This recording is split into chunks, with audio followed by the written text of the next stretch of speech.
vamos con la última ponencia de este bloque, que va a hacer referencia precisamente a todo esto.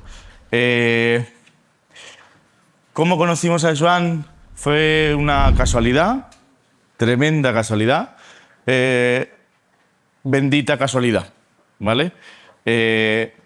Para mí, Joan es un fisioterapeuta que estudió telecos, se muere por toda la energía que se le puede aplicar a las células, lo que se puede conseguir, se muere por intentar conseguir esa mejora de los pacientes. Él no es fisio, es ingeniero de telecos, ahora os explico un poco su currículum, pero junto con Marta llevan el centro de Emegorina, ¿verdad?, que está en Barcelona, y adquirieron el magnetolith y su rama exploradora científica se puso a trabajar y ha hecho un trabajo completamente independiente. Lo que va a decir, nosotros, a mí me dijo, tengo esto que contaros, y dije, vale, explícaselo a todo el mundo, porque me parece algo súper interesante y nos va a explicar un poco desde una parte más objetiva, desde una parte de fuera de la casa, qué es el magnetolith, qué aporta de nuevo el magnetolith, por qué no hay nada como el magnetolith, ¿vale? Y esto nos lo va a decir Joan Font, que él es ingeniero de telecomunicaciones por la UPC, fundó la empresa Gnosos SL, posteriormente entró en el grupo Amper y consultor internacional de proyectos de IT, ¿vale? Es codirector de M-Fisioterapia, como os he dicho, y tiene una formación en electromagnetismo enorme, ¿vale? Vamos, el currículum no se acaba, os lo digo de verdad, no me cabía aquí. Entonces, nada, os pido un fuerte aplauso y que disfrutéis de esta ponencia. Es un poco técnica, pero no lo ha hecho justo, yo le he pasado un poquito por encima para que lo podamos entender todos y ver realmente de forma práctica cuáles son las diferencias, ¿vale? Entonces, por favor, Joan, adelante, un fuerte aplauso.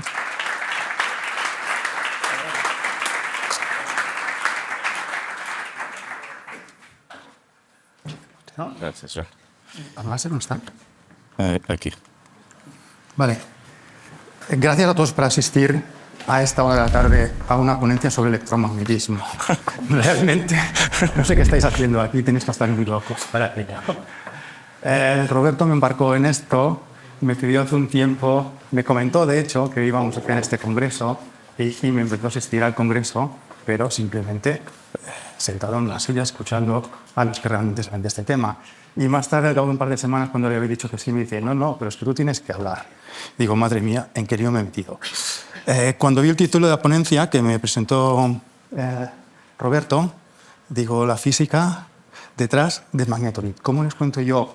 ¿Hay algún ingeniero, algún doctorado en matemáticas por aquí en la sala? Imagino que no, ¿verdad?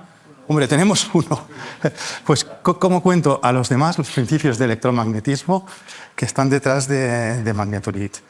Va a ser un poco complicado, pero vamos a intentarlo. Si no entendéis algo, me cortáis. Si os aburrís y echáis una cabezadita, a mí me parece perfecto. En cualquier caso, ya me vengaré de Roberto. Bueno, y mi venganza empieza aquí. Lo primero que os voy a decir a todos es que el campo magnético no cura. Y decir eso en un congreso de magnetoterapia puede parecer un poco duro. Pero bueno, vamos a remontar. Vamos a hacer como el Barça este año. Empezamos perdiendo, pero a partir de aquí todo va a ir bien. Hablemos un poco de qué es el campo magnético y qué es el campo eléctrico. Volvemos al cole de pequeñitos. El campo magnético todos lo conocemos por los imanes. Muy facilito. Es lo primero que se descubrió en el electromagnetismo en la humanidad. Encontraban piedras por el suelo que se atraían las unas a las otras o, al contrario, se repelían. Todos hemos jugado con imanes. Cogemos un imán, lo acercamos a un elemento metálico y si es de hierro se pega. Si no, no hace nada. Si me lo pongo en el cuerpo no me hace nada. ¿Por qué? Porque los materiales pueden clasificarse como ferromagnéticos, paramagnéticos o diamagnéticos. Los ferromagnéticos responden a los campos magnéticos. Los demás, no. No es del todo cierto. A campos magnéticos extremos sí responden a esos campos magnéticos, pero son campos magnéticos tan extremos del orden de 45 teslas que necesitaríamos la energía eléctrica de toda una ciudad para generar ese campo. Hay un par de electroimanes de ese tipo en el mundo, uno en China y otro en Estados Unidos. Con esos imanes podemos hacer levitar una rana o una fresa. A una persona no, porque el material diamagnético, como es el tejido orgánico, se ve afectado para esos campos tan excepcionalmente altos.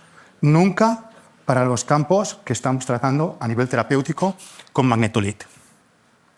Entonces, terapias magnéticas, de lo que se ha hablado muchas veces, con imanes, ¿funcionan? ¿Tienen alguna interacción con el cuerpo humano? Pues realmente no. Desde la física no la tienen y desde la evidencia clínica tampoco. Olvidémonos de las terapias con imanes. ¿Y entonces cómo funciona una terapia magnética como magnetolith? Bien, pues si buscamos un poquito en la documentación de estos Medical o de cualquier otra documentación en este tema, veremos que se habla siempre de bioestimulación. Dentro de la bioestimulación hablamos de efectos piezoeléctricos, de electroporación, etcétera, etcétera.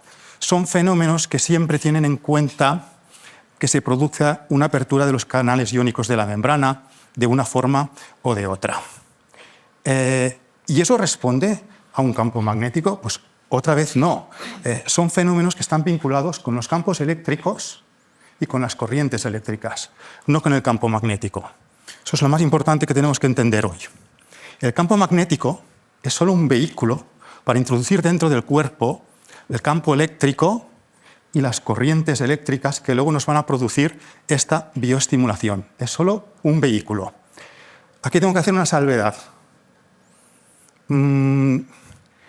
Hay efectos cuánticos, pero no vamos a entrar en la física cuántica, que podrían explicar ciertas interactuaciones entre campos magnéticos y efectos de bioestimulación. Pero nos meteríamos en física cuántica que todavía no está ni siquiera demostrada. Pero hay hipótesis de que podría haber alguna influencia. En eso no vamos a entrar. Bueno, volvamos un poco a los fundamentos de la electrostática que aprendíamos de niños para recuperar la diferencia entre un campo eléctrico y un campo magnético. Un campo eléctrico, para que nos entendamos, es el que provoca una pila. Si tú tienes una pila, estás separando cargas eléctricas. La materia está formada por átomos, los átomos por iones, protones y neutrones. Los protones están cargados positivamente, los electrones negativamente. Cuando separamos ese equilibrio de protones y electrones, conseguimos materia cargada. Y la materia cargada produce campos eléctricos. Los campos eléctricos solo son una expresión imaginaria, un modelo, para que entendamos cómo una carga se va a mover en el espacio a través de la fuerza que le ejerce ese campo. Entonces, está definido como la fuerza que recibe una carga unitaria. El campo magnético es lo que decía anteriormente. Lo tenemos asociado a los imanes. En cierto momento, sin embargo, se descubrió que una corriente eléctrica es capaz de producir un campo magnético que interactúa exactamente igual que el de los imanes. A ese le llamamos un electroimán. ¿Cómo funciona el electroimán? Un electroimán, como lo tenemos aquí, es tan fácil como hacer circular una corriente eléctrica a través de un cable conductor. Cuando circula una corriente eléctrica a través de un cable conductor, a su alrededor, inmediatamente se crea un campo magnético. Y los campos magnéticos son muy complicados. Tengo un amigo ingeniero que dice: el campo magnético es el diablo. Para los ingenieros no hay cosa peor. Se comporta de formas rarísimas. Por ejemplo, estamos viendo que un campo magnético lo produce no una carga eléctrica, sino una carga eléctrica en movimiento, que es una corriente eléctrica. Y un campo magnético no actúa sobre una carga eléctrica. Si tengo una carga eléctrica quieta, parada, un campo magnético jamás la va a mover, no va a actuar con ella. Pero, sin embargo, si esa carga se mueve, entonces el campo magnético sí que actúa con esa carga, pero ni la atrae ni la repele, le mueve en otra dirección. O sea, es el revoltoso de la escuela, el hermano malo del campo eléctrico. Bien, pasado el tiempo, la gente empezó a experimentar con los campos electromagnéticos y varios físicos prácticos empezaron a descubrir leyes y principios del electromagnetismo. Y llegó un momento que el señor Maxwell hizo de coctelero. Empezó a recoger un poquito de allá, un poquito de allá, lo metió todo en un cóctel. Cuando tenía ese cóctel salió un gin tonic. Parecido para los científicos. Salió las ecuaciones de Maxwell. Es la Biblia del electromagnetismo. Ni os las miréis. No os las voy a presentar. Olvidaros que están aquí. Pero solo, exactamente. Exactamente. Pero esas ecuaciones nos dicen dos cosas muy importantes. Nos dicen que los campos eléctrico y magnético solo pueden existir por sí solos de forma separada en condiciones estacionarias. O sea, cuando están los dos quietos, parados y no se mueven con el tiempo. Si un imán está quietecito, va a crear un campo magnético solo. Si una pila está quieta, va a crear un campo eléctrico. En cuanto los mueva, en cuanto la corriente se alterna, un campo magnético crea inmediatamente un campo eléctrico. Y un campo eléctrico me crea un campo magnético. Y ese es el principio de funcionamiento en el que se basa Magnetolith. Entonces, ¿cómo funciona Magnetolith?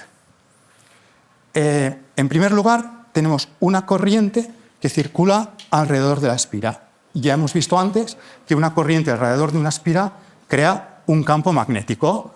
Pues muy bien, tenemos una corriente alrededor de una espira que me crea un campo magnético.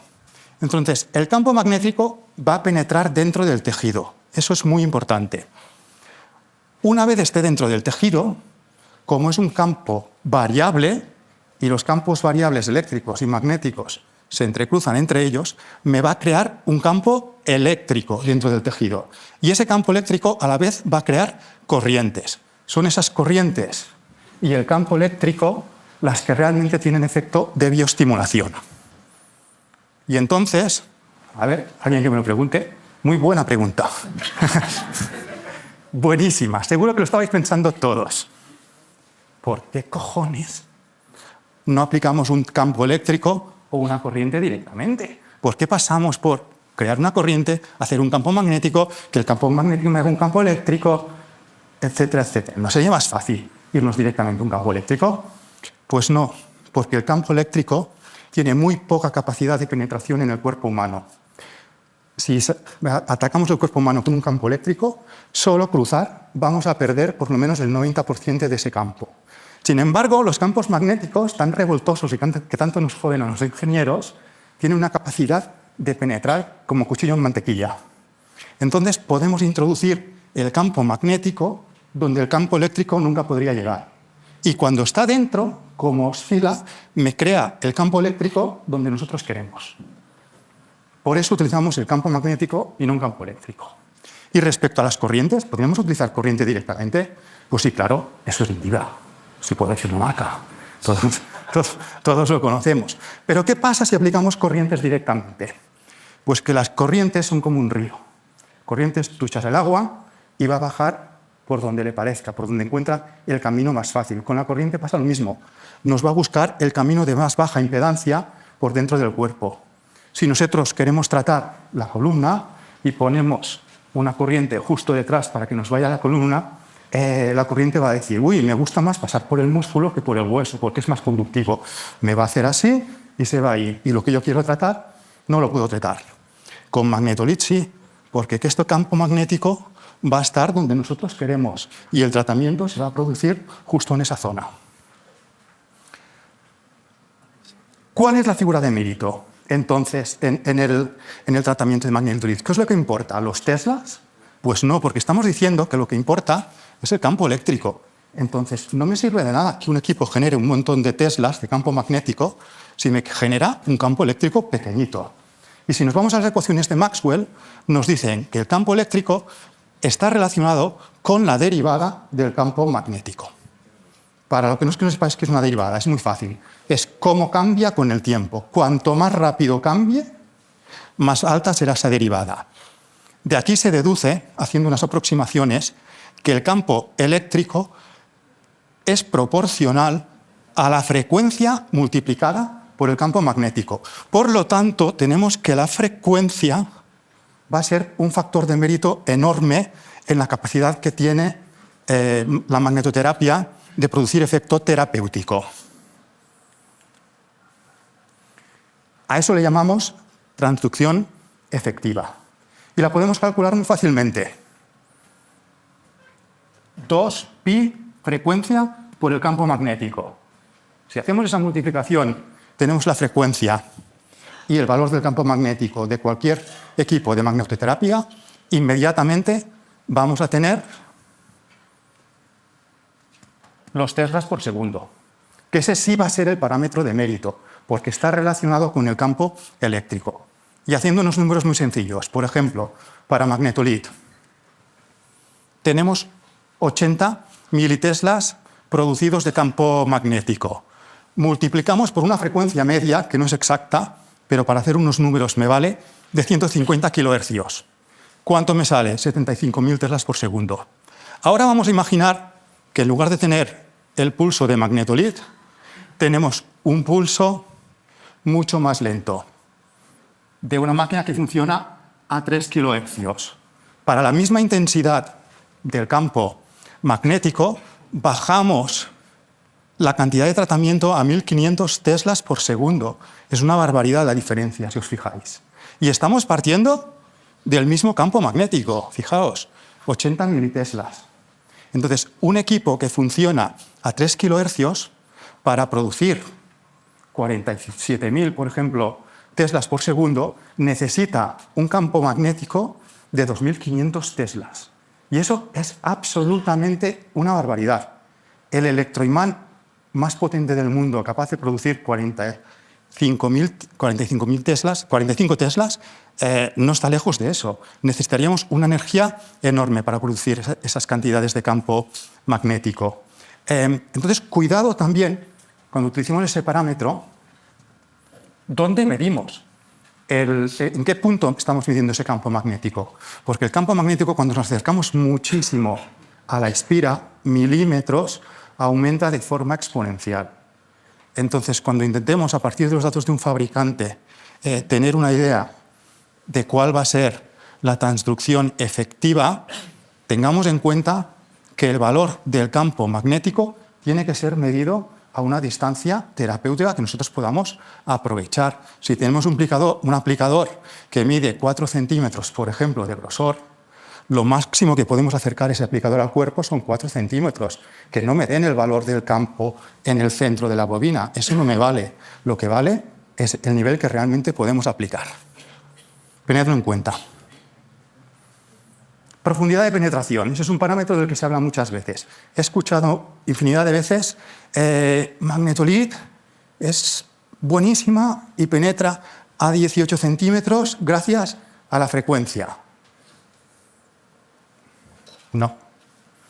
La frecuencia influye en la capacidad de tratamiento, en que los 80 militeslas que tenemos en piel produzcan un campo eléctrico mucho más intenso, pero no hace que penetre más. La profundidad de penetración de un campo magnético en el tejido orgánico es muy elevada, elevadísima. La desprecio para hacer este cálculo. Sin embargo, depende inversamente de la frecuencia. En realidad, a mayor frecuencia, menor penetración en el tejido.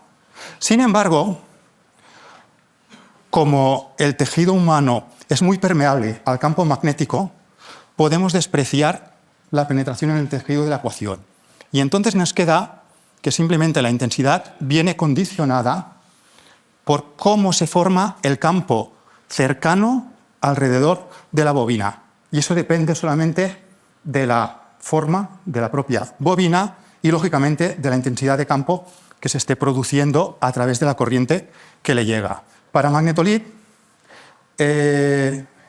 estamos en 18 centímetros de penetración, lo que supone unos 6-8 militeslas en el punto que está a 18 centímetros dentro del cuerpo. Y eso sería equivalente a una intensidad de tratamiento de 6.000 teslas por segundo. ¿Es eso suficiente? ¿Es mucho? ¿Es poco? ¿Existe un valor estándar que me diga cuándo consideramos que un campo es terapéutico y cuándo deja de serlo? Pues a eso no tengo una respuesta. Yo os puedo hablar de voltios, de amperios y de teslas. Otras personas aquí A nivel clínico quizás pueden definir eso, pero desde luego no está estandarizado. Se suele hablar de un valor de 10 militeslas en algunos textos, pero si tenemos en cuenta que lo que cura es el campo eléctrico y no el campo magnético, yo no definiría nunca una profundidad de penetración entendiéndola como en qué profundidad se mantienen las propiedades terapéuticas del equipo, basándola en un valor de campo magnético. Me iría a buscar un valor de campo eléctrico. Conociendo un poco eso, en los parámetros de funcionamiento de Magnetolit, ¿qué valores podemos tocar que influyan en estos datos? Tenemos básicamente dos cosas: el nivel del 1 al 9 o al 8, según el equipo que tengamos, y la frecuencia. Otra vez,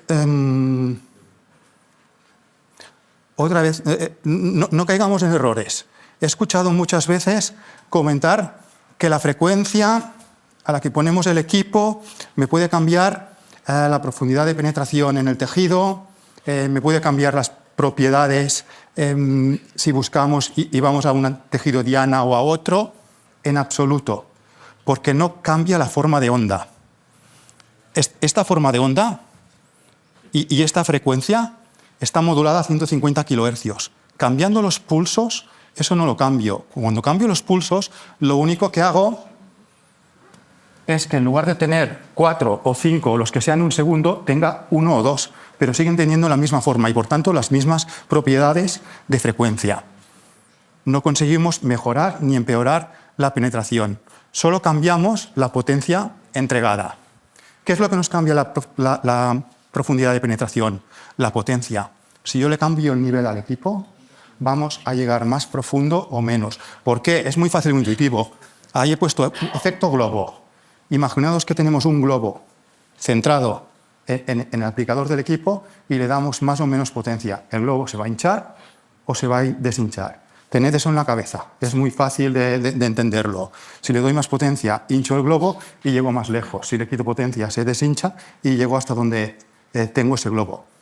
Y ahí tenemos que tener en cuenta otra cosa. El globo está pegado a Magnetolit. No es el tejido el que impide la penetración, sino la distancia hasta el centro. Entonces, fotos que he visto por ahí de terapias en marcha con Magnetolit aquí y el brazo aquí, por favor, ni lo penséis. Pegad siempre el equipo lo máximo al cuerpo, porque la profundidad de penetración no la tenéis que entender como penetración dentro del tejido, sino desde el centro del equipo a la distancia que queréis tratar. Muy bien, hemos hablado de campo magnético y campo eléctrico. Hablemos del tercero en el trío. No sé si es un trío bien avenido o no, pero es un trío. Son las corrientes, y en concreto lo que se llama corrientes de Foucault. Eso es algo complicado de explicar, pero vamos a intentarlo. Tenemos el equipo de Magnetolit, eso ya lo hemos visto. Circula una corriente por aquí, y eso nos crea un campo magnético alrededor del equipo. Si yo ahora debajo del equipo pongo otra espira parecida, una espira es una forma pija que utilizamos los ingenieros para decir un cable en forma de anillo, un cable conductor. Si ponemos un cable conductor, lo que nos va a pasar es que cuando el campo magnético pase por dentro de ese anillo, se va a crear una corriente bestial alrededor de él, imitando la que pasa por la espira de Magnetolit. Así funcionan los transformadores, así funcionan los motores eléctricos, prácticamente todo en este mundo. La corriente que se va a inducir por aquí me depende del área de la espira, cuando mayor o menor sea la espira, y de la resistencia que tenga este material. Si es un conductor, será una resistencia muy baja. Si es un elemento menos conductor, va a ser más alta. Muy bien. ¿Y si en lugar de una espira ponemos una placa entera metálica? Metálica o de cualquier conductor. Entonces, en lugar de crearse una corriente tan bonita que va dando vueltas circularmente, empezaremos a tener remolinos y corrientes parecidas a una corriente circular, pero de forma un poco arbitraria, porque ese conductor no va a ser perfecto. Va a tener impurezas, va a tener partes donde es más conductivo, partes donde es menos, donde hay resistencia, y la corriente, como os comentaba antes, siempre intenta ir por donde le es más fácil, es un poco baja. Por donde le es más fácil, va a circular. Entonces, por esa superficie va a circular por donde encuentre su camino más fácil, pero siempre imitando esa especie de espirales, de circunferencias concéntricas parecidas a la corriente que pasaba por el equipo original que la está induciendo. Entonces, dentro de mi hombro, os tenéis que imaginar que tengo un montón de espirales como esa dentro de toda el área, de todo el volumen que está siendo tratado por magnetolith. Dentro de ese globo estamos produciendo espiras de corriente por todas partes, con orientaciones diferentes que vienen dadas por las líneas del campo magnético. El tejido humano no es un conductor perfecto, es un buen conductor, pero no perfecto. Y además es anisotrópico. Eso significa que según en una dirección conduce mejor, en las fibras del músculo, en otra dirección no tanto. Hay huesos, hay grasa, hay nervios. Todo eso va a hacer que sea un elemento muy heterogéneo donde las corrientes puedan fluir de diferentes formas. Si además le introducimos un metal que es sumamente conductor, ¿qué me va a pasar? Pues venga, es lo que vamos a ver ahora. En primer lugar, os vais a preguntar, una aguja, por ejemplo, es ferromagnética, está hecha de acero. El acero suele ser magnético. ¿Qué pasará cuando pongamos magnetolith que crea un campo magnético tan grande? Un elemento ferromagnético. ¿Va a salir disparado hacia la espira? Pues no, en absoluto, porque los elementos ferromagnéticos pierden sus propiedades en cuanto subimos con frecuencia. Eso es un problema para los ingenieros que diseñan, por ejemplo, transformadores de alta frecuencia, que necesitan un elemento ferromagnético en su interior. Y a esas frecuencias deja de funcionar el hierro como elemento ferromagnético, deja de ser atraído por el imán. Entonces, no nos preocupemos por las propiedades ferromagnéticas del material. Me da igual que sea titanio, que no es ferromagnético, como que sea acero o cualquier otro. Lo único que hay que tener en cuenta es su conductividad, si es un metal conductor. Bien, pues para un material conductor, imaginaros que ese sería el flujo de corriente sin un conductor. Le ponemos un conductor. Pues las líneas de corriente van a querer pasar por dentro del conductor, porque le es mucho más fácil pasar por aquí que pasar por fuera. ¿Y qué vamos a tener entonces? Vamos a tener una zona de sobretratamiento en la punta de esa aguja. No tiene por qué ser una aguja, puede ser cualquier material con esa forma que está introducido dentro del cuerpo. Por ejemplo, para estabilizar una rotura de una rótula. Va a salir por la otra parte, creando otra zona de sobretratamiento, y fijados en estas zonas, vamos a tener una zona de subtratamiento, porque está interfiriendo en la distribución de corrientes. Sin embargo, si la ponemos perpendicular a las líneas de corriente, aquí prácticamente no pasa nada. Entonces, cuidado, porque el efecto va a depender de la orientación dentro del cuerpo en función de cómo se estén produciendo las líneas de corriente. Como esas líneas de corriente son casi arbitrarias, muy difícil de predecir, entonces, ¿qué tenemos que hacer? Pues mi consejo es cambiar la orientación del aplicador cuando tengamos elementos magnéticos para homogeneizar el tratamiento. Si ahora estoy aplicando por aquí, voy a tener estas líneas de corriente. Si aplico por allá, voy a tener otra forma de línea de corriente. Y por tanto, esas zonas subtratadas o sobretratadas las vamos a repartir. Si en lugar de una aguja o cualquier elemento como un alambre, lo que tenemos es un bloque de metal sólido, de forma más importante, vamos a suponer un disco, por decir algo, por ejemplo, una prótesis de rodilla. ¿Qué va a pasar con esa prótesis de rodilla o de lo que sea, mientras sea metálica y conductora? Pues tendremos lo que se denomina efecto skin a altas frecuencias, que es muy significativo para los metales, por ser altamente conductivos. Eso significa que el campo magnético me creará las corrientes de Foucault, pero estas corrientes van a ser tan elevadas en esta zona, en la superficie del metal, que de alguna manera y ahora no lo voy a decir técnicamente, sino de forma más coloquial, eso no es exactamente así, pero para que lo entendáis, estas corrientes se llevan la energía del campo y el campo ya no puede progresar hacia dentro del metal. Igual que el campo magnético penetra muy bien en el tejido humano porque es poco conductivo, tiene muchas dificultades para penetrar en metales que son altamente conductivos y se crea solo en la capa superficial. Por lo tanto, en la zona de tejido que tenemos por debajo de la prótesis no estamos haciendo ningún tratamiento. Si aplicamos el campo magnético de forma lateral, no arriba, porque Si lo aplicas de forma lateral, vas a tener esta zona tratada y vas a tener esta zona tratada. Pero entonces lo que vamos a tener es algo parecido a lo que veíamos anteriormente. Las líneas de corriente van a intentar pasar por el metal y van a salir por el otro lado. Por lo tanto, la zona de abajo y de arriba van a perder algo de tratamiento. Este efecto no va a ser tan significativo como el otro. Pero ese efecto nos puede interesar para un Os puede interesar. tejido diana. Provocar esta zona oscura. la prótesis de rodilla, la zona que más sufre cuando se da el hueso es la zona superior a la placa, entonces realmente es la que estaríamos tratando con magnetolit también. Sí, por supuesto.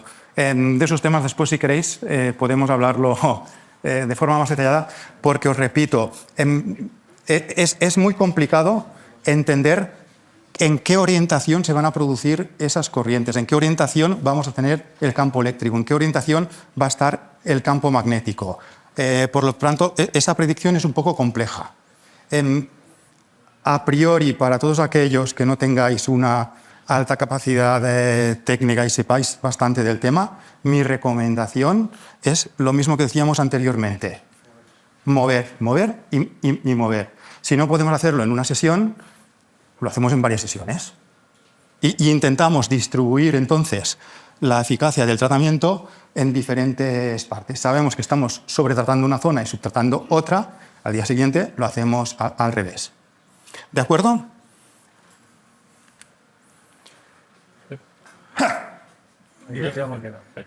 Vamos a llegar a un punto interesante.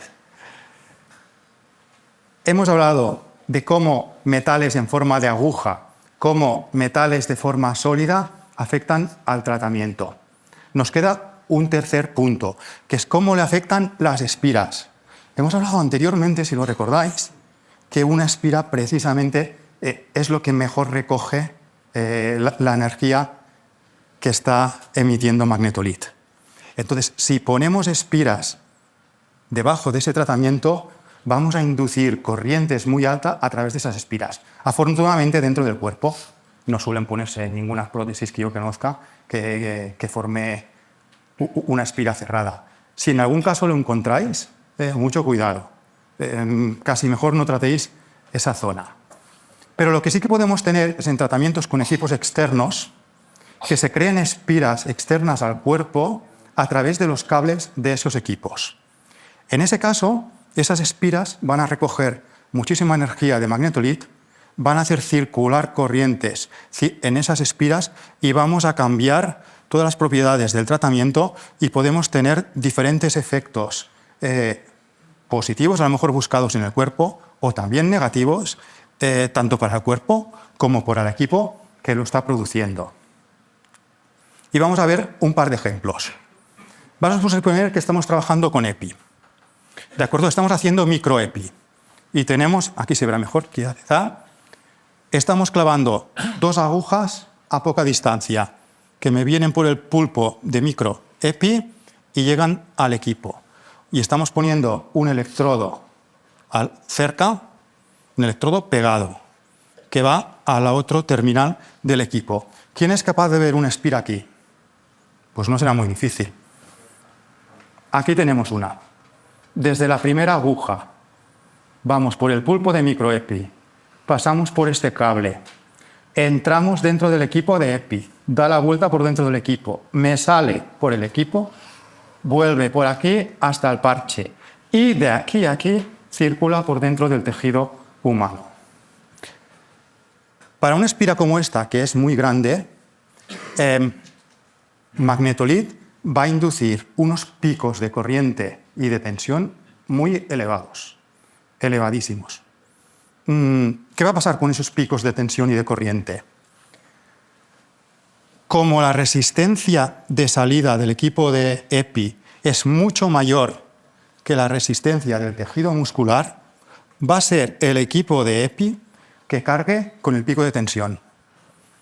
Aquí vamos a tener muy poca afectación. El pico de tensión se lo va a comer el equipo de EPI. La corriente va a ser pequeña porque aquí hay una resistencia muy alta y por aquí nos va a pasar una corriente pequeña. Cuidado, estamos hablando no de la corriente que genera el equipo de EPI, no de la corriente galvánica. Estamos hablando de la corriente que induce magnetolid, que es una corriente a 150 kHz alterna y además con pulsos. Pulsos de mucha energía y periodos sin energía. Entonces, aquí vamos a tener mucha tensión, aquí vamos a tener poca tensión y vamos a tener corriente pequeña porque aquí lo está limitando por su resistencia elevada. Consecuencias de esto. A nivel de tratamiento del paciente pocas, aquí hay poca corriente y poca tensión. A nivel del equipo magnetolid no me gustaría estar en su pellejo, me lo voy a cargar. No me voy a cargar la parte de potencia, pero ese pico de tensión, aunque tenga muy poca corriente, seguramente va a interferir en la etapa de control, produciendo que se funda algún chip. Vamos a buscar otra espira. Pues aquí tenemos otra, también muy bonita, en forma de corazón. Es solo para San Valentín. Aquí tenemos una aguja, aquí tenemos otra aguja y aquí es donde acaba el pulpo para la microEPI.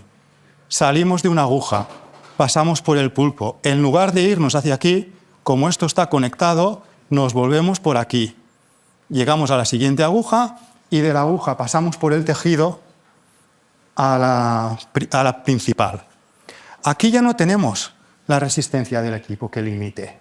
Aquí tenemos la resistencia del tejido muscular, que es pequeña, a lo sumo un K. Entonces, vamos a producir unos picos de tensión y de corriente muy elevados que no se los come el equipo de EPI, sino que se los va a comer este tejido. Vamos a tener picos de tensión y de corriente. De tensión podrían llegar a varios centenares de voltios, de corriente podríamos estar en medio amperio, en las peores condiciones. Si pongo el equipo directamente aquí encima. De media, la potencia va a ser muy baja, porque el ciclo de trabajo de magnetolid es muy bajo. Tenemos pulsos muy intensos, pero que dejan mucho espacio entre ellos. Entonces, como la potencia media RMS va a ser baja, no vamos a tener un efecto de calentamiento Joule por ese efecto. Eso no nos va a pasar, no vamos a calentar el tejido. Pero sí que vamos a tener unos picos transitorios que van a durar muy poco tiempo, pero van a ser muy elevados. ¿Qué efecto puede tener eso en el tejido muscular? A mí no me preguntéis, hay otros expertos aquí. Yo os voy a hablar de los voltios y de los amperios. Pero ciertamente estamos sometiendo al tejido a un estrés muy importante en cuanto a campo eléctrico y corriente eléctrica durante un momentito de tiempo muy pequeño. Además, vamos a tener un efecto aguja parecido a este, pero algo diferente. Cuando más profundamente se clave esa aguja, menor va a ser el efecto porque va a repartir la corriente en un trozo de tejido más alto. Cuando más superficial sea la aguja, se va a concentrar toda la corriente en ese punto y vamos a tener un efecto más peligroso. ¿Cómo podemos evitarlo si queremos? Pues de forma muy fácil. Bueno, muy fácil. Con el magnetismo no hay nada fácil. He escuchado sobre cables blindados. Olvidaos de cables blindados. Los cables blindados me sirven para el campo eléctrico. Aquí estamos en un campo reactivo muy magnético, poco eléctrico. Y los cables blindados no van a liberarnos de los efectos de las espiras. Lo que tenemos que hacer es evitar que se produzcan espiras. ¿Y cómo lo evitamos? Pues de forma geométrica. Vamos a poner los cables de tal manera que no se produzca ninguna espira entre ellos. Si el campo magnético no puede pasar entre los cables, no me va a generar corrientes y tensiones inducidas. Lo que no vamos a tener entonces es ningún efecto de magnetolid sobre ese tejido. Por lo tanto, aquí que cada cual, según su experiencia clínica, decida qué quiere hacer. Esta sería la forma de evitar la interferencia de magnetolid. De esta forma producimos efectos muy importantes. Desde mi punto de vista, volvemos a lo mismo. Si no tenéis mucha experiencia clínica, no me arriesgaría a hacer este tipo de tratamiento de esta manera, porque estamos descontrolando totalmente el tratamiento. ¿Qué forma va a tener exactamente esos cables? ¿Qué tensiones y qué corrientes se van a inducir? Es dificilísimo de predecir.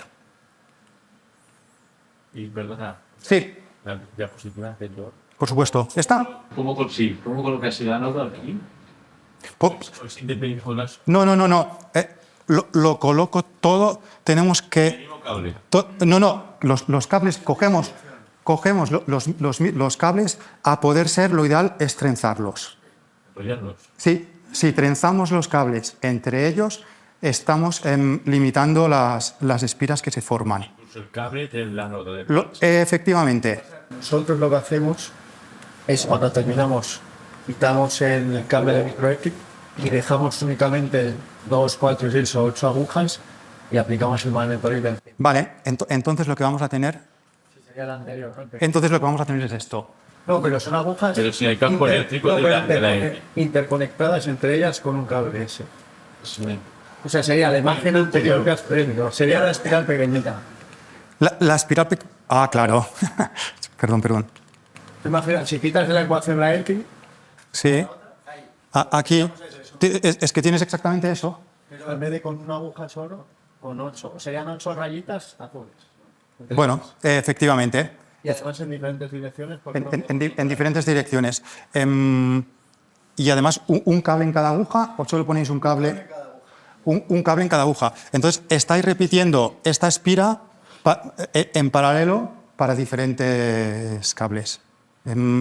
Sería el mismo efecto repartido entre 8, exactamente. Entonces, en la otra diapositiva, en el siguiente, colocas un cable en cada hoja, ¿no? Sí, colocamos los cables como siempre. Lo que intentamos... El ánodo que lo enrollas con los cables del cátodo. Efectivamente. Enrollo todos los cables de la mejor manera posible que pasen por el mismo sitio, para evitar la creación de espacio entre los cables a través de los cuales se pueda colar el campo magnético. Si el campo magnético no puede pasar entre los cables, no me va a producir interferencias. Ese es el concepto. Sí, eso hablaremos un poquito de eso en una ponencia más adelante. Venga, como conclusión, lo más importante. Bueno, vamos a empezar por arriba. El campo magnético por sí solo no cura. Solo cura cuando viene acompañado de campos eléctricos y corrientes eléctricas. El campo eléctrico depende de la variación del campo magnético. Por lo tanto, a mayor frecuencia, mayor capacidad terapéutica. El campo magnético tiene una gran capacidad de penetración dentro del cuerpo humano. De aquí la capacidad de penetración de magnetolid. En cuanto a los controles del equipo, cuando tocamos el nivel, estamos afectando a la intensidad y la profundidad. Cuando tocamos los hercios, no.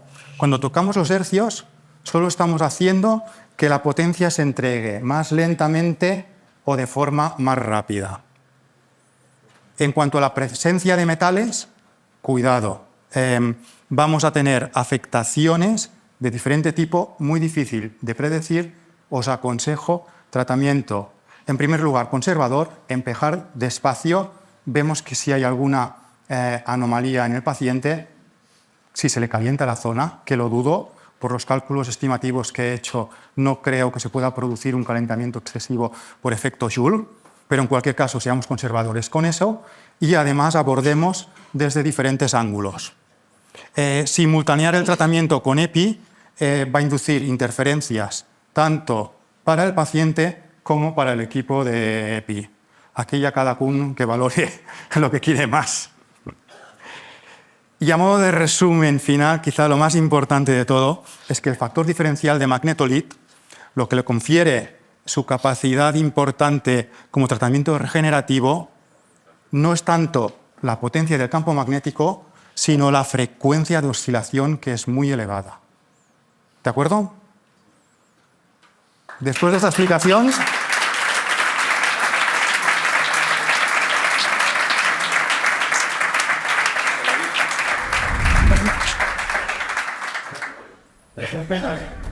si alguien tiene más preguntas. ¿Alguna pregunta? Ahora, La duda que tengo es el efecto que tiene en las prótesis. Sí, Las prótesis que rechazas, que el paciente se queja, que le duele, que no termina de encajar. Tenemos algún estudio, alguna comprobación de un posible efecto beneficioso del magnetolit en la consolidación. en cuanto... Prótesis que el paciente les va a Pero ¿tú estás hablando del efecto del magnetolit sobre el hueso o cómo genera el campo? Hombre, sobre el hueso sí. Evidentemente, siempre y cuando, dependiendo... No tenemos ningún estudio, tenemos el estudio sobre hueso, eso que está más que probado, que es lo que decía Nando, 1/7 más de mineralización y todo eso. Sí, lo que sí que es verdad, que es lo que plantea Joan, que es a ver de qué manera, sabiendo esto, cómo lo tenemos que integrar en el tratamiento para conseguir algo realmente eficaz y que no haga de antena, que no haga de eso, ¿no? si tú estás tratando una rodilla que tiene una prótesis delante, todo el tejido que esté detrás de la prótesis no está recibiendo tratamiento, no va a producir ninguna mejoría en ese paciente. O lo tienes que poner lateral o por atrás. Tenemos que pensar cuál es la zona del cuerpo que queremos tratar y abordar el tratamiento desde el ángulo adecuado. Cuidado en cualquier caso, porque las prótesis no son discos, tienen formas irregulares, tienen picos. Allí donde la prótesis tenga un pico, se va a comportar como una aguja. O sea, el tema es muy complejo desde el punto de vista electromagnético. Por eso os digo, tomad las precauciones, intentad actuar desde diferentes ángulos, porque os va a ser muy difícil a vosotros, a cualquiera, incluso a mí, no sería capaz de predecir cuál va a ser el efecto realmente de esa prótesis. Sé que voy a oscurecer unas zonas de tratamiento y sé que voy a sobretratar otras zonas. Abordémoslo entonces por diferentes ángulos. Eso es lo mejor que podemos hacer desde mi punto de vista. Marta, creo que quería preguntar. Ahora voy contigo, Juan Bernardo. Es una pequeña duda que tengo. Por supuesto. Como ginecóloga, hay un consumo de cobre. Es muy pequeñito, pero ¿qué puede pasar? Precisamente el cobre es el material más conductor que tenemos. Y además el cobre hace que el DIU me parece que va a hacer una espiral perfecta. Lo miramos con detalle. Si me pasas alguna información sobre el DIU, veo la forma y intento razonarlo un poco. Pero sí, va a tener un efecto bastante importante, seguro. Tratándose de cobre... Muy pequeño y realmente está un poco de profundidad, pero claro, realmente puede ser relevante. Sí, puede ser importante. En cualquier caso, tienes razón. Al ser pequeño, el área, como hemos visto, que es un factor importante, la vamos a minimizar. Si minimizamos el área, seguro que no vamos a tener picos de corriente y de tensión suficientemente elevados como para producir efectos, digamos, perniciosos o dañinos para ese tejido. Quiero saber si he entendido bien, desde el concepto, desde el punto de vista físico, que nos está explicando, como una corriente eléctrica que pasa por una espiral produce esa corriente electromagnética, ¿no? Y quiero entender cómo se puede llegar a eso a desgastar. ¿Cómo puede desgastar una corriente eléctrica produciendo un campo electromagnético? ¿Cómo se desgasta? ¿Cómo desgasta un cabezal? Eso yo creo que os lo tendréis que preguntar a estos. No me metáis en ese charco. Pero bueno,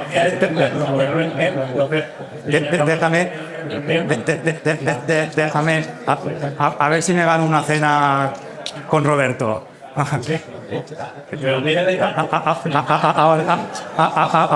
Ahora te comento. Es una pregunta muy pertinente. ¿Qué desgaste tiene y hasta qué punto? No te lo puedo cuantificar yo. ¿Que se puede producir un desgaste? Sí, y te cuento por qué.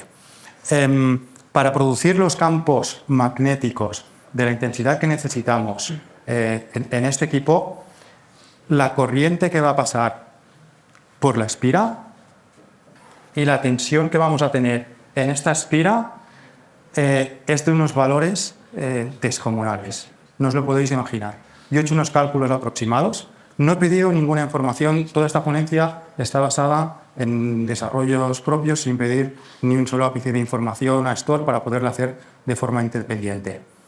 Haciendo un poco de ingeniería inversa y aplicando conocimientos de física y de ingeniería. Me han salido unos valores de corriente y de tensión en la espira elevadísimos que no me puedo creer. He tenido que hacer varios cálculos y repasarlo. Estamos hablando que se podría llegar a algunos miles de voltios o por lo menos centenares altos de voltios y un amperaje enorme, elevadísimo. Por eso el equipo está refrigerado por agua. Si no tuviera esa refrigeración por agua, pasan tantos amperios de corriente por esta espira que literalmente la estaríamos convirtiendo en el gratinador de un horno. Entonces, con el tiempo, estos materiales recibiendo esa corriente tan elevada, tiene toda su lógica que sufran un desgaste importante en sus propiedades y de conductividad. Este material tiene que ser muy conductivo. Si no fuera muy conductivo, tendríamos aquí unas pérdidas enormes y tendríamos problemas para generar esos campos. Aprovecho un poco la pregunta también y complemento yo, ¿vale? Pero me pagas la cena, ¿no? Sí. Como bien decía él, ¿vale? Aquí se producen unas tensiones eléctricas y hay unos materiales aparte que, quieras o no, sufren de alguna manera, ¿vale? Entonces, donde está ahora mismo el punto del límite de uso, ¿vale? Que es que yo, por ejemplo, cuando miro otros equipos, me quedo fascinado de que no lo tengan, es que si hay algún pequeño desgaste y en algún momento saliera o no se pudiera controlar la energía que hay en el magnetolith, podríamos generar un daño realmente grande en el cuerpo. Por lo tanto, cuando se para la pala, porque a los 25 millones se para, es cuando de momento están demostradas y donde se ha llegado para que la pala sea 100% segura, ¿vale? Entonces, claro, yo me pregunto lo otro, ¿no? ¿Qué energía tienen que dar los demás equipos que no tengo que cambiar nunca nada? ¿Vale? Entonces, es un poco por ahí. A nivel de certificaciones, certificar que el material, que todo aguanta, tal, con tanta energía y todo eso, tiene un porqué. Tiene un porqué, evidentemente tiene un porqué, ¿vale? Pero muy interesante y creo que así queda bastante resuelto, ¿no? A colación de lo que decía ahora Roberto, no quería hablar de ese tema, lo tenía preparado, pero lo he descartado por falta de tiempo, es a nivel de seguridad. Muchos pacientes me lo preguntan, ¿es seguro este tema de estar expuesto a campos electromagnéticos? Uno de los problemas de los campos electromagnéticos, en primer lugar, son si son radiaciones ionizantes o no. Creo que todos sabemos lo que es eso. En cualquier caso, magnetolith no emite radiaciones ionizantes, está muy por debajo del límite para producirlas. Entonces, está lejos de poder producir cáncer o efectos de desionización de cualquier átomo que interfiere en sus reacciones químicas, que puede producir cambios en ADN, cambios en enlaces celulares y estropear el organismo. Pero cabría otro efecto, que es calentamiento por efecto Joule. El efecto Joule es el que convierte la corriente que pasa por una resistencia en calor. Nuestro cuerpo es una resistencia, si hacemos pasar corrientes muy elevadas, lo calentamos. INDIVA. Magnetolith utiliza unos picos altísimos de campo magnético para producir unos picos enormes de campo eléctrico. Si lo mantuviéramos de forma constante durante el tiempo, íbamos a quemar y destrozar cualquier tejido. Bueno, no sobreviviría ni el propio equipo. Entonces, la estrategia que utiliza es hacer un pulso muy pequeñito en el tiempo, estar mucho tiempo sin hacer nada y emitir otro pulso, para que en ese intervalo el efecto de calentamiento por efecto Joule sea tan pequeño que el cuerpo pueda disiparlo. Estamos hablando que el tiempo que está trabajando contra el tiempo que no hace nada es de 1 a 1000, más o menos. O sea, está 999 veces parado y una vez en funcionamiento. Debido a que las corrientes y tensiones son muy elevadas cuando está en funcionamiento. Si eso lo mantuviéramos continuamente, lo destrozábamos todo. Por lo tanto, hay que ir con cuidado en mantener esos ciclos de trabajo. Y todo esto con C numerado, bajo MDR, todo súper bien, ¿eh? Que lo sepáis. Que lo sepáis. Pedir siempre certificación, si no, mal. Buenas tardes, muchas gracias por esto, muy interesante. Y con respecto al efecto biológico que puede generar los hercios, has estado comentando que no tenía ninguna incidencia en el efecto del hercio, digamos, biológico, es más allá del tiempo de aplicación que tendríamos que aplicar, es decir, cuestiones logísticas que nos pueden interesar. Acaban un tratamiento antes o no, por nuestra clínica, pero no hay un efecto biológico demostrado. No es exactamente lo que estoy diciendo. Déjame un momentito, vamos a ver. Menos hercios es menos. Sí, menos hercios es menos. Vamos a ver. Cuando hablamos que la frecuencia de onda son 150 kHz, es la moduladora de la señal. Es a la velocidad a la que está cambiando esto. Eso no cambia nunca. Y eso es lo que se le ofrece las propiedades que tiene a Magnetobit. Cuando Cuando cambiamos los hercios, que cambiamos esto, lo único que estamos haciendo es dejar un poquito más de tiempo entre pulso y pulso. Desde mi punto de vista, sin tener un conocimiento exhaustivo de los procesos fisiológicos, etcétera, etcétera, me parece que esta distancia ya es suficientemente grande comparado con lo que dura el pulso para que no haya ningún efecto significativo por el hecho de aumentarla. Otra cosa es que entremos en temas de neuromodulación, etcétera, etcétera, que seguramente todos vosotros los habéis trabajado, que entonces sí, neuromodular a 4 hercios o 2 hercios produce efectos diferentes, pero ya es por la velocidad de estimulación de los músculos, etcétera, etcétera. Pero no en cuanto a efectos biológicos de cómo afecta a la permeabilización de la membrana, etcétera, etcétera, etcétera. Aunque este es un campo un poco complicado, porque en la ciencia lo que hoy es una teoría es solo válida hasta que parece una mejor que la supera. Como os había comentado, cuando he pasado simplemente por encima por el tema de la bioestimulación, os hablaba de que hay efectos cuánticos como el efecto Zeeman que no se conocen todavía de forma muy precisa, pero que pueden afectar. Si tengo un minutito, Roberto, para contar un poco qué sería eso, lo de los campos magnéticos y los imanes, ¿por qué un imán es un imán? Un imán es un imán porque es una sustancia que es capaz de orientar el spin de todos sus electrones en la misma dirección. El spin es una propiedad cuántica del electrón. El electrón está dando vueltas en un modelo muy simplificado y el spin sería ese eje de rotación.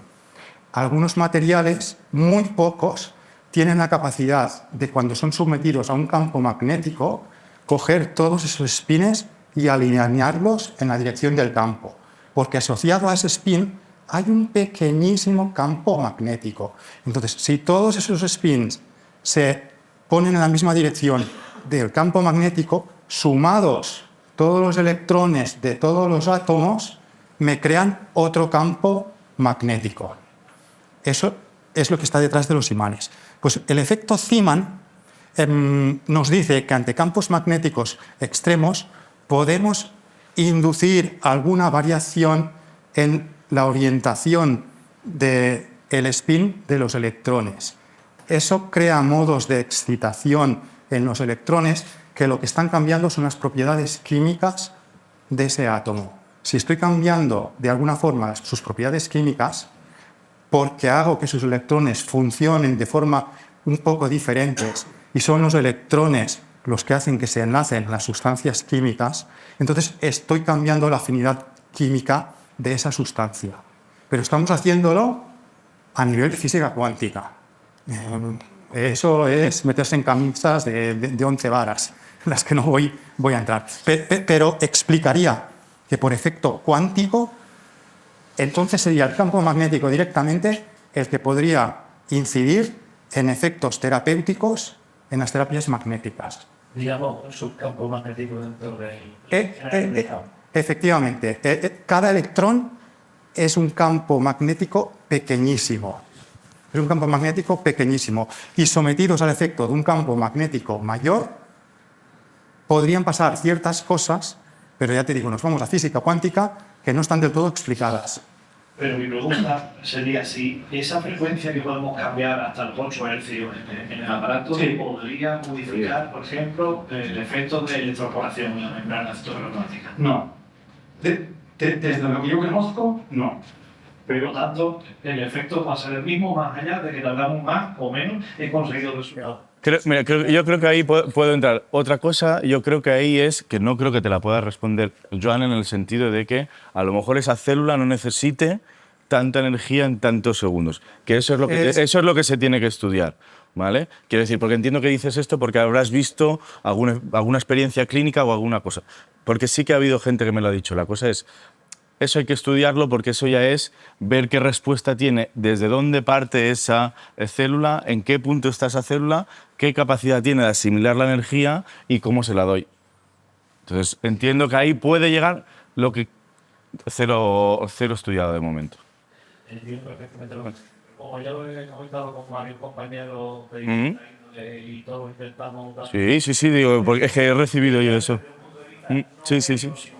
Por eso yo te digo, en principio, yo creo que tiene que ir más hacia un entendimiento de, a nivel celular, en qué punto está y qué necesita o qué tal. Por ahí tiene que ir.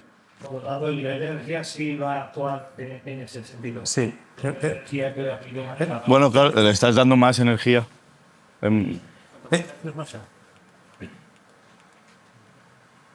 Aquí estás dando más energía en el mismo tiempo. Claro. Aquí en el mismo tiempo estás dando menos energía.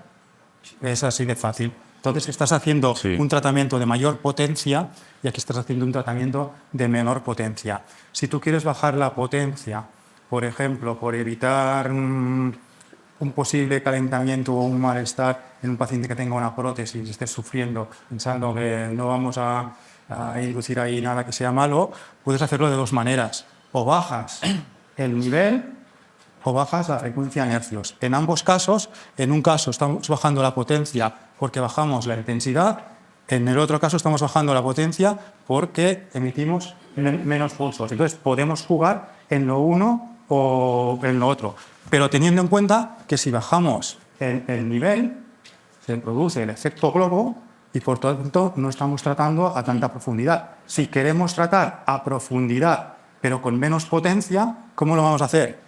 Cambiemos la frecuencia, bajar la frecuencia.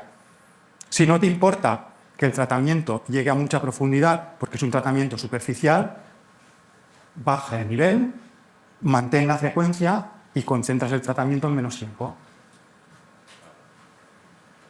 También deberíamos ver si esa bajada de intensidad menos gradiente también afecta o no al tejido, entiendo. Bueno, pero en cualquier caso vamos a estar por encima del límite de tratamiento. ¿Había otra pregunta? Sí. A ver, una placa metálica, por ejemplo, debajo, aquí en la mano. Sí. Hay menos de 17 centímetros. ¿Qué pasaría? ¿La placa está debajo del tejido? Sí, como por ejemplo una radiofrecuencia. Por ejemplo, que es un circuito cerrado, ¿qué pasaría con la magnetolita? Sí, como usted ha dicho eso, pero eso no es... Tenemos magnetolita aquí arriba. Sí. Aquí tenemos el tejido, mi brazo. Y por debajo de mi brazo... La camilla mismo, y usted es un material, el que sea conductor o un imán mismo. No te preocupes, no pasa nada. No hace ningún una interacción. Va a haber una pequeña interacción, pero pequeña. Fíjate que aquí, cuando te he pintado la interacción, te he dicho, en la zona por debajo de la placa metálica se cancela el campo magnético, pero por encima de la placa sigue habiendo campo magnético, porque si desapareciera ese campo magnético, inmediatamente desaparecían las corrientes de Foucault y entonces volvería a aparecer el campo magnético. La zona por encima va a seguir siendo tratada. Puede afectar de alguna manera en la redistribución de esas corrientes en el cuerpo, a lo mejor centrándolas un poco más, abriéndolas un poco más, puede haber un pequeño efecto, pero no creo que sea demasiado significativo. Porque ningún material parece esta acción. De atracción. ¿No se puede mejorar el efecto terapéutico poniendo una placa debajo? No. No tiene. No, porque el No campo tiene- que hay arriba ya es el del magnetolith. No tiene sentido. No. No. ¿Más efecto que? Bueno, chicos, vamos tarde, paramos 10 minutos, un café y venimos. Un fuerte aplauso, por favor. Te lo dicen.